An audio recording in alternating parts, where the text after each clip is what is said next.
आज 30 तारीख है दिसंबर 2024। हम लोग अब वही पुराने साल धीरे धीरे अतिक्रम करने जा रहे हैं। कल दिसंबर 31 विल भी अंतिम दिवस है। चलिए आज दिसंबर 30 में चौथा अध्याय के जो 12 नंबर श्लोक है उसके लिए इंट्रोडक्शन क्या है पता है। भगवान ने जो 11 नंबर श्लोक में कहा कि वो मुझे प्राप्त करते हैं, तो प्रश्न होगा प्रभु फिर आप कोई क्यों नहीं पूजा करते हैं ना। मेरे लिए पूजा करना कठिन है, सबके लिए सब पूजा नहीं कर सकते हैं। तो देवता को ही पूजा करते हैं क्योंकि उनको जल्दी चाहिए, फल कामना वो चाहते हैं।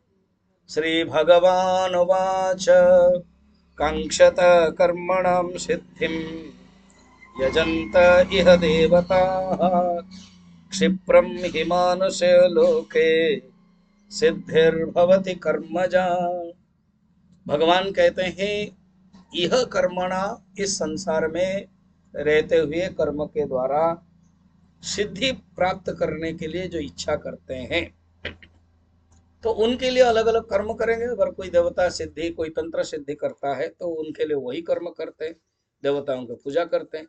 क्योंकि मनुष्य लोक में कर्म जनित सिद्धि, कर्म के फल सिद्धि शीघ्र ही मिल जाता है। कोई अगर चाहता है तो उनको जल्दी मिल जाता है, मगर मेरे पाने के लिए वो कठिन है। इसलिए एक कहावत है, पुराण में कथा है, कहानी है कि भगवान शंकर को एक दिन भगवान विष्णु बुलाते हैं और कहते हैं आपके लिए एक दायित्व है, कर्म है ना। क्या है ना, कर्म ये है। भगवान विष्णु कहते हैं शंकर जी को कि आप पाखंड एंड भैरव एंड नास्तिकवाद शुरू कीजिए। तो फलतः क्या होगा कि आपके प्रति लोग आएंगे और मेरे प्रति लोग ध्यान नहीं देंगे। तो फलतः जो मैं तो मोक्ष दूंगा, मुझे प्राप्त कोई करेगा तो इसलिए वो कीजिए। तो भगवान शंकर इसलिए पाखंड धर्म, शैव धर्म, तंत्र साधना शुरू किया। लोग उसमें चले जाते हैं। और माता दुर्गा देवी भी है, इसलिए देखना गांव गांव में देवी के मंदिर है, देवी के भक्त है। विष्णु के भक्त, हरि के भक्त, शास्त्र के भक्त कम होता है। ये भगवान ने ही यही नियम बनाया। और कलयुग में तो यही चीज है, क्योंकि सब अधिकारी नहीं होते। तो सब अधिकारी नहीं होने के कारण तो इस प्रकार के रहते हैं।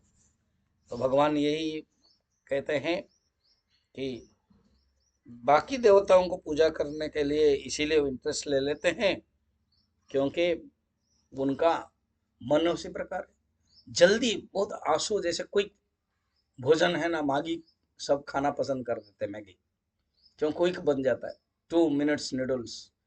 मगर कोई अच्छी तरह से पकवान खाए, बनाए, तो वो कष्ट कोई नहीं चाहता, कठिनाई कोई नहीं चाहता। तो भगवान भी ऐसे ही है, वो बता रहे हैं। तो यहाँ पर भगवान कहते हैं फिर आगे क्यों ऐसे करते हैं, कारण क्या है। क्योंकि सबके अलग अलग मन है, सबके अलग अलग इच्छा है, सबके अलग अलग भावना है। तो अलग अलग भावना के कारण ये बातें बताई गई है, इसको जानना चाहिए। तो अंतःकरण शुद्ध की अपेक्षा रखती है, मगर अंतःकरण सबके शुद्ध नहीं रहता है। और पूर्व श्लोक में ये, इसी श्लोक में यही कहा था, मनुष्य लोक में वर्ण और आश्रम के कर्म के अधिकार है, दूसरे लोक में नहीं है। इस नियम का कारण क्या है वो अगले श्लोक में बताएंगे। तो यहाँ पर भगवान ने ये बताया कि कर्म की सिद्धि इस संसार में मिल जाता है और दूसरे में नहीं मिलता है। तो ये बात हम लोग फिर अगले श्लोक कल देखेंगे। जो अगले श्लोक भगवान उसका कारण बताएंगे क्या है।